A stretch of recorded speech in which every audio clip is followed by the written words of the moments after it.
And welcome to Scottie Sports Talk, streaming live from the campus of Highland Community College, the first show of 2017. Joining us tonight, head women's basketball coach B.J. Smith and sophomore All-American Szonja Vukov. Guys, thanks for joining us. Thanks for having us. Coach, it's been a while since we've last talked, not in person, but on this show. And you're 17 games in. Your team's 16-1. Thoughts on the season now, and kind of now that we're past the halfway point, kind of thoughts? Well, you kind of have two halves of the year with basketball, and our break wasn't super long. This year we had some probably more challenging games early compared to the last few seasons. Had Northeastern Oklahoma and Redlands both early, and it was kind of a tale of those that have and those that really did not. The rest of the people we played, we thought, maybe weren't as challenging as we had hoped they would be, and so had a lot of blowouts. And then Iowa Western, who we had right before the break, has a really good basketball team, and I think we kind of overwhelmed them here and maybe stirred up a hornet's nest. And when we went back up there, we didn't play very well, and they played pretty dang well. And so, we've had one game back this semester, and all of the big games of the season obviously are coming up as we start region and conference play. Our region is probably, on the women's side, this is the toughest it's been since I've been here. Fort Scott is drastically better. Labette is monumentally better. And then Johnson's the typical Johnson County. Brown, Mackey, and Heston, I'm sure, will make an effort on the days we see them. But those teams in the Jayhawk are really challenging. There's no gimmies this year. Coach, last night you defeated the University of St. Mary JV 74-55 to get to win number 16 on the season. Looking at the stats, and they brought a lot of juniors and seniors to that game. They did. It was kind of interesting. Some of the kids that there were two former KCK players that were there that were both really good players for them when they were there. They're best scorers and rebounders. But he had called and told me he was going to bring those kids, which we really need. I mean, for the people that we have to play, it would have done us no good to play someone that couldn't at least step up. And they did a good job. They mixed in a lot of zone and triangle and two. And we're a little out of sync. We've talked about not having Cheyenne Tramble, our point guard, and we're not quite back where we need to be. We'll get there, but we're not sure what our rotations will be yet, and we're just kind of working through that. And it'll be a little bit of a process before we're back where we were. So you got the win last night, but also last night there was a school record broken, actually by the lady sitting right here in Szonja Vukov. Szonja, you are now on top of the list in women's basketball for career field goals made at Highland Community College with 323, and we're still counting as we move through the rest of the season. I hope there's a few more to come. The past record was 317 field goals made in career, held by Chanel Watson back in 2001 and 2002. So congratulations on your accomplishment, and we would like to present you with this certificate here for holding the record. Wow, thank you so much. We can adjust that at the end of the season to add your new career field goals made at Highland. So congratulations on that, Szonja. Hopefully she makes one or two more. We hope to see a few more go in. Yeah, that'd be great. Szonja, and maybe Coach, you can answer this one a little better than she would be able to. You've scored in double digits in 42 of your 48 games as a Highland Scottie, all while leading your team in assists both all of last year and this year through 16 games, leading in assists as well. So, Coach, maybe you start with that. One thing that you didn't add, and I highlighted it for her on the way over here. I purposely didn't add it, but yes. She also led us in turnovers a year ago, and it had the career high for turnovers in a season. I was wondering if maybe she would get another certificate, but I guess not. I don't want to. The best thing about Szonja, and adding Mariani has really helped our team, and it's taken some pressure off her as a scorer. There was a point when she and I talked a little bit this season. The best thing about her is not is she a great scorer or a great passer or a great rebounder, but she does all of those things every single night. She's very unselfish. We had to force her to score a year ago. I mean, and when I say force, I literally had to bench her early in the season and leave her there and tell her if she wouldn't shoot the ball, I'm going to leave her there forever. But her stat line is so consistent. I mean, she's always double points and rebounds. Always, if she doesn't lead us in assists for that game, she's second.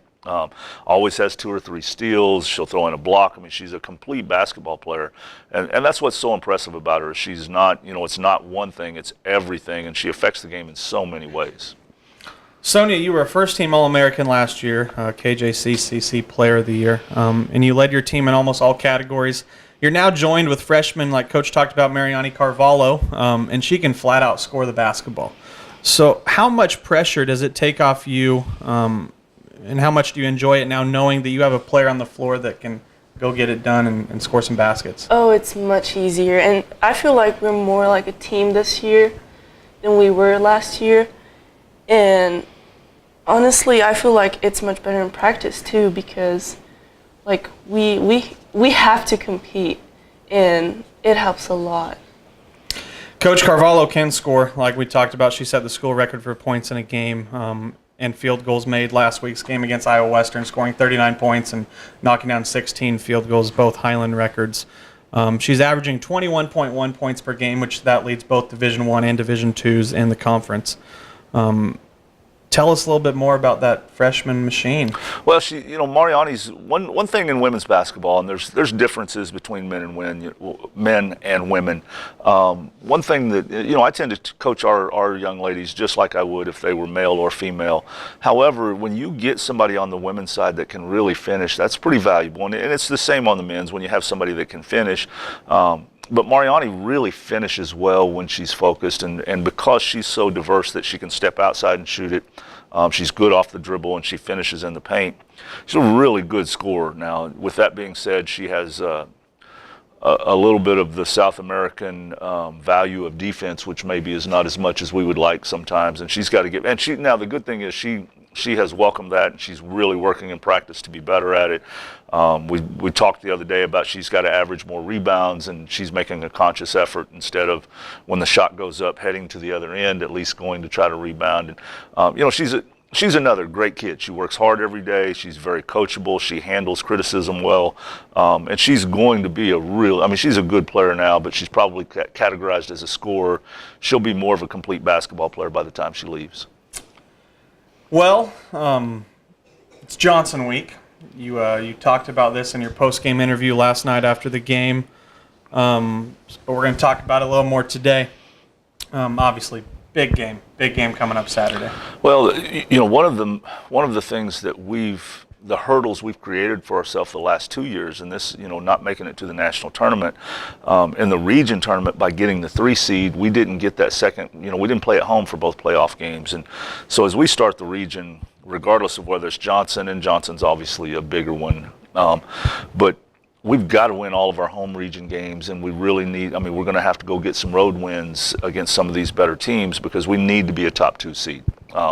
Both years, we lose coming down to the wire at KCK 2 years in a row, and KCK goes on to just demolish the national tournament and win it. If we had played that game at home, I'm very confident that we would have won that game, and who knows in the next game against Johnson. But we need to win in the region, and then Johnson is even more incentive. Ben Conrad has been an icon there at Johnson County. I don't want to say a giant icon, but he's been very successful there. They defend very well. They have great players, and he's got a bunch of them. If there was an award for most assistants, he would win that as well. But it's a big game. We need to get off on the right track against the region opponents and the conference opponents. For us, I think winning the region is bigger than the conference, but it'd be nice to hang another banner, and this would be a nice first step. Szonja, as a player now, as a sophomore, what excites you about Saturday's game against Johnson? Everything. It's Johnson. Probably I could say that this is our biggest game this year so far. And we need to be ready. How's the team feel this week at practice after last night's game? We're hyped. We're definitely hyped, and I hope everybody's ready to play and do what we're supposed to do. Yeah. Well, it's bound to be a good one this Saturday at 1 p.m. So, Szonja, Coach, thanks for joining us, and good luck this Saturday and the remainder of the season. Thanks for having us, Tyler. All right, again, the Scotties will take on conference rival Johnson County this Saturday, January 14th at 1 p.m. right here in Highland, Kansas in Ben Allen Fieldhouse. We're going to take a short break, and when we return, we'll be joined by head men's basketball coach Jerre Cole, and he brought along freshman guard Ryan Haskins. You're watching Scottie Sports Talk.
And welcome back to Scottie Sports Talk, streaming live from the campus of Highland Community College. Now joining us, head men's basketball coach Jerre and freshman guard Ryan Haskins. Guys, thanks for joining us tonight. Thank you.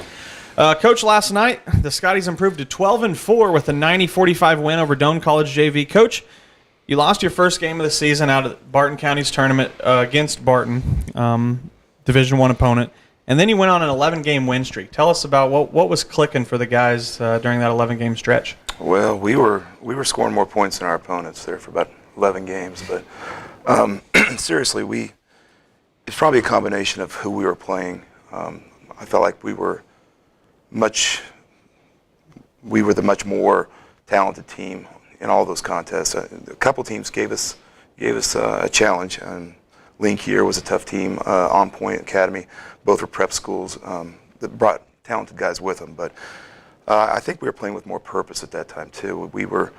We had guys that had not played college basketball. They were competing for time, and that continued for quite a while until we started to stumble a little bit. Yeah, you stumbled. You dropped 3 in a row, but you got back on track last night with a dominating performance over Doane, 90-45. Tell us about last night's game. Well, I think it starts with our defensive pressure. We decided to go ahead and press all game. We had not pressed all season, and felt like our energy needed to be picked up a little bit, and that certainly took place, and we scored a lot of points. Ryan, you are a freshman, but I know Coach talks about this quite a bit. This far into the season, he expects you guys to be playing and acting like sophomores out there on the court. What are some of the positives you've kind of noticed as you've grown from, kind of August when you guys showed up to now 16 games into the year? I think everybody's getting more comfortable playing with each other as the season's going on, and we're starting to work together better.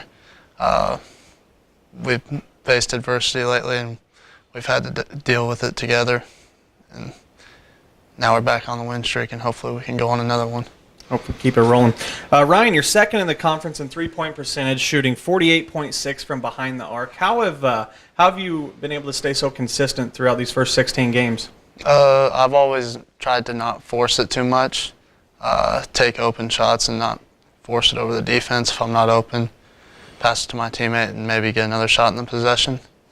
Not too worried about getting so many shots, just making it when I get the opportunity. Coach Ryan's shooting really well from behind the arc, but nobody shot it well from behind the arc last night. But you guys did manage to score 70 points from inside the paint last night, 70 out of your 90. Major difference from last week's game up in Des Moines.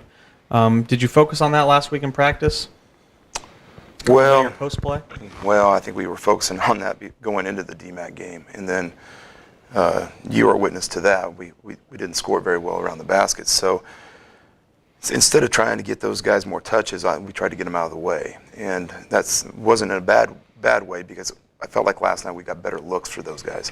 What we tried to do was open the basket up so we could drive it a little bit more, create opportunities of going to the rim where they weren't waiting there with their defender, and so it was nice. It was a little change in offensive philosophy. Coach, as you talked about a little bit ago, your defensive pressure, your overall defense, and rebounding seemed to be kind of one of the bigger roles in last night's victory. Ryan led the team in rebounding with 9 boards, and your team totaled 8 blocked shots, and you held them to shooting only 23% from the floor.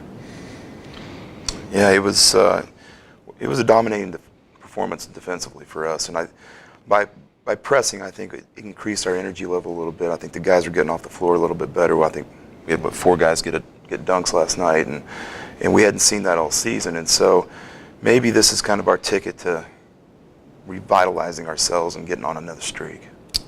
Again, we just talked about it with B.J. Smith, the women's coach, but Johnson County comes to town this Saturday. Coach, I know you're well aware, obviously, of the rivalry and kind of what we've had with Johnson County, both as a player and a coach. But for all but one of your guys, Colin Jasper, none of them have seen Johnson. Kind of what's the mindset of the team, and kind of what are your thoughts going into Saturday? I think they understand what's at stake. We've talked about conference and region play. It's not as big a rivalry game for us as it is the women. We have a lot of different teams that we need to get wins at home against, and that's kind of the key going against Johnson County here. We're here at home. We haven't lost at home. Let's get off to a good start. Hopefully we can get a win, put one together against a college team that we just haven't done yet. Ryan, Saturday will be your first action in conference play as a collegiate athlete.